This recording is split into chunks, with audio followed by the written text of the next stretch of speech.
Hello guys and welcome to my channel. My name is Kosi and in this video I'm going to be showing you how to cut a male's trouser. This pattern is actually one of the easiest when cutting a guy's trouser. I'm also going to be showing you how to get the welt measurement, that is the measurement for the welt pocket, the measurement for the zip, and the measurement for the front pocket of the trouser. So let's go.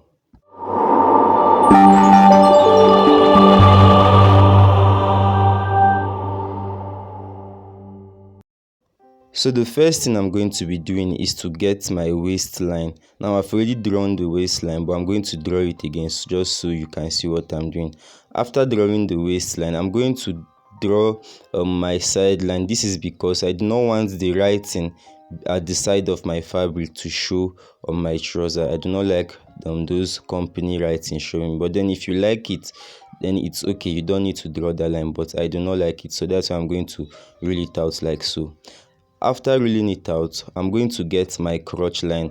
Now the crotch for this trouser is 10, and then you don't divide the crotch, so I'm going to get the crotch line. I hope you see where I'm marking 10. After marking on the crotch length, I'm going to go ahead to mark on the knee length of this trouser. Now this is the measurement of the trouser we're going to be sewing, by the way, and as you can see, the knee length of this trouser is 19.5, so I'm going to place 19.5 at the length of the trouser. Let me adjust the camera just so you get to see what I'm doing very well. So as you can see, I've gotten the waistline of my trouser, I've gotten the crotch line, I've gotten the knee length, which I like to call the half length, and then I'm going to go ahead now to place the full length of this trouser. And as you can see, the full length of the trouser is 38, which is what I'm going to place at the extreme end of this material. After placing the full length, I'm going to add 2 inch for hemming allowance, and then after putting that 2 inch for hemming allowance, what I'm going to do is to get my ruler and rule across all lines like so.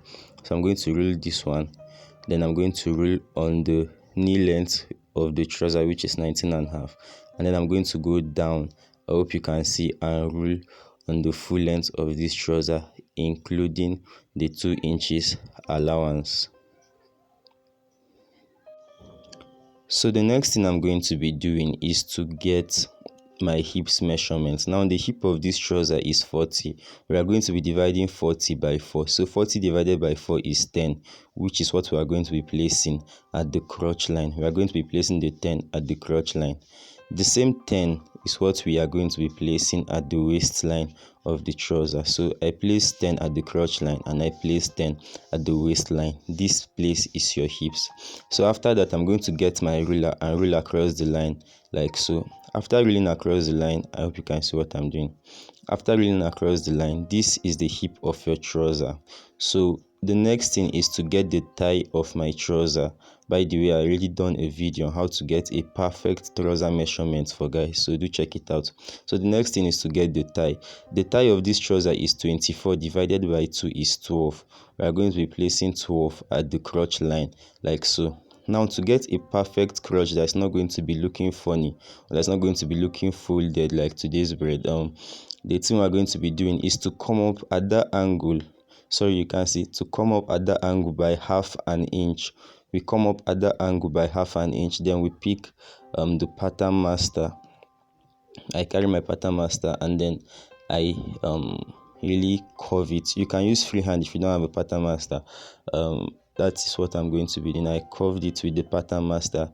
I hope you can see how it looks. This crotch is never going to look funny on you, no matter who you are.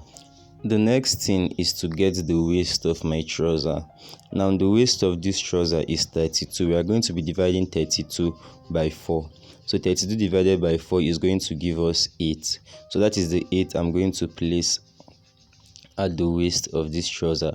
After placing 8, I'm going to add 1 inch for sewing allowance, which is going to give me 9. So I hope you can see I'm going to add 1 inch for sewing allowance, which is going to be 9 in total as the waist. Then I'm going to pick my ruler and slant it, or to match it together with the crotch line, I'm going to slant it at the crotch line. And then to curve my waist, or to come down in the front of the waist, I'm going to come down by 1 inch, and then I'm going to pick my pattern master and I'm going to slant it to match the waistline. This is how it looks. So let me say something just in case you get confused. If after placing your waist measurement and adding that 1 inch allowance, if after you do all that and you do not see enough material, that is let's say your waist now goes and lies at the sideline of the trouser, please leave it at that. You do not need to start killing yourself or beating yourself up just because you are not able to slant it. Just leave it at that. But if you have enough space to slant it just like I did, please do so. The next thing I'm going to be doing is to place my inseam grit, the measurement of my inseam grit, which is the extreme end of the trouser. So the inseam grit is 7, which is what I'm going to place at that 38 line, at that line of 38. And then the ankle of my trouser, the round ankle or the round knee of my trouser is 8.5. So I'm going to be placing 8.5 at the place like so. And then after that, I'm going to use my ruler to match the line of the inseam to the line of the ankle. I hope you can see what I'm doing. I'm going to be using this ruler to match it. So from that extreme end of the trouser, I'm going to match the line to the ankle or to the knee of my trouser. And after doing that, I'm going to take up my pattern master and I'm going to merge it from the crotch line to the knee line like so. If you can do freehand, then that's okay, but if you cannot do freehand, then you need a pattern master or some sort of ruler. And after doing that, the next thing is to cut the trouser. I hope you understood what I did here. The waistline, the crotch line, the half length, the knee length, and then the full line length of the trouser. The next thing is going to be cutting the trouser. Now I'm going to start from down.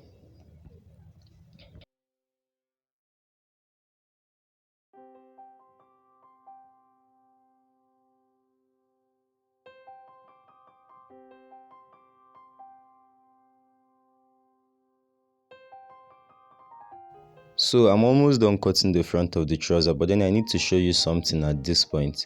Remember that the full length of the trouser is 38 and we added 2-inch allowance. So what we're going to do is to fold it at that 2-inch allowance, fold it up at that 2-inch allowance just like the way I am doing, and then use the scissors to cut through. The reason for this thing is when hemming it, you do not want your trouser to start and jam packing. The way I cut it now, I could actually hem it without light and without NEPA light, but yeah, you get the point. So you have to fold it at that point. You have to fold it at that 38. You have to fold it at the full length and cut it. This is how the trouser is looking. So after cutting the front of the trouser, the next part of the trouser we are going to be cutting is the back, and then we are going to be turning the trouser upside down. Now to turn it upside down, it's going to help you minimize material and will actually give you a fine cut. So while adjusting this, please, if you've watched up to this extent, what are you waiting for? Because subscribe to this channel. Also turn on the bell icon so you don't get to miss when my next video goes live. This is actually my first video on YouTube, guys. I'm so nervous, so please help me to move. Help us. Thank you. So the next thing I'm going to be doing is to using my scissors, I'm going to cut okay, this place I mark my chalk now is the place I'm going to start cutting from. So I'm going to use my scissors and cut this shape out like so.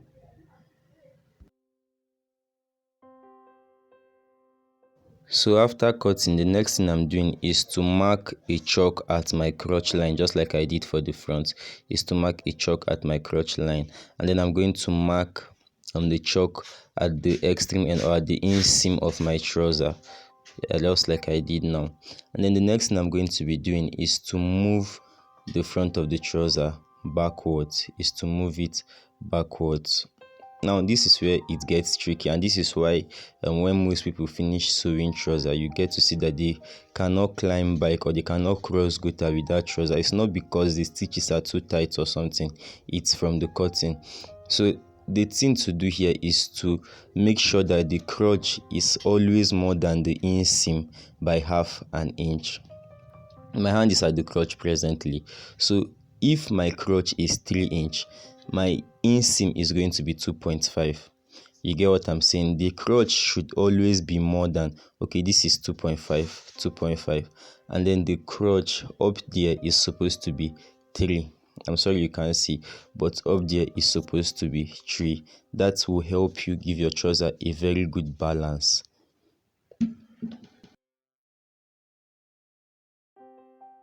So the next thing I'm going to be doing, I had to cut that out so that because my table is not very long, so I had to cut that out. So the next thing I'm going to be doing is to place 2" at the top of my hips, at my hips. That 2" is what is going to accommodate your ass or your bum bum. So if the person has a big booty, then you get to increase it, but 2" is okay. That will contain both the allowance and all. So you get your ruler and you merge it just the way I am doing, and then you curve it at that point. Guys, this is going to give your trouser a very good balance. You see how I'm curving it? If you have a pattern master, or if you have a French curve, use it to curve that place. But if you don't, you can use your free hand like I did. And then coming up from the trouser, you come up from the waist of the front by 2". You come up from the waist by 2". I hope you can see what I'm doing. You come up from the waist by 2". So when you come up from the waist, you use the ruler to merge it to the back. Use the ruler to merge it. It's going to look a little bit slanty when you are done. Use the ruler to merge it to the back of the trouser. So remember, we took out something from the waist, and this is when we're going to replace that something by adding 1/2 inch for the back. So from the hip of the waist, we're going to add 1/2 inch just for the back. Then after adding that 1/2 inch, I hope you can see, that 1/2 inch is what we're going to add for the back. That is your sewing allowance. That is your sewing allowance for the hip. You get what I'm saying? So after that, you use your ruler to merge it to the crotch line. I'm using my ruler to merge it to the crotch line now, like so. So after merging it to the crotch line, the next thing will be to cut your trouser out. We're almost done. So this is what my trouser looks like after cutting, and then the next thing is to get the zip base. So to get the zip base, I'm going to come up from the crotch line. I'm going to come up by 3.5 inch. If you don't like your zip to be very long, then you can get to come up by 4, but I like my zip to be pronounced, so yeah, I'm going to come up by 3.5 inch. And then the pocket, it's not always the same length as the zip base, so the pocket is always 1/2 inch higher than the zip baseline. So I'm going to come up by 4 inch. Since I came up by 3 at the zip base, I'm going to come up by 4 at the pocket line. And after marking that distance, as you can see, I'm going to go in at the waist. I'm going to go in by 1.5. I'm going to go in by 1.5 because this is a corporate trouser. If you're making a zip or something, then you can get to, if you're making a jeans rather or something, then you can go in by more, but then this is a corporate trouser. So what I'm going to do is to notch my lines a little bit, just a little bit. You do not want to overcut this thing because you are not going to consume too much material when joining it from the side. So yeah, it's to cut it or notch it a little bit so that when you are sewing, you get to see, or when you are ironing, placing the paper gum and all that, you get to see where you are starting from. And then the next thing, getting to the back, the next thing is to determine where my welt pocket is going to sit down. By the way, I'm going to do a video on how to do a perfect welt pocket, so please subscribe to this channel and turn on the bell icon. You do not want to miss that. So what I'm going to do is to come in from the waistline. I'm going to come in by 2.5. I'm going to come in by 2.5. Then the next thing to do is to divide my pocket by 2. That will form the midpoint of my welt pocket. So the length of my welt pocket is 5.5. Dividing it by 2 with my tape, as you can see, what I'm going to get is 2 3/4.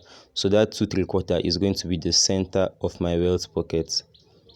That's 2 3/4, and then I'm going to place the 2 3/4 at the other side of my welt pocket. Then I'm going to come down by 4 inch. I'm going to come down by 4 inch. That is for my dart, and then that line, that center line, is where my dart is going to sit down, and that is where the center of my pocket is going to sit down. So to get the dart, I'm going to come in.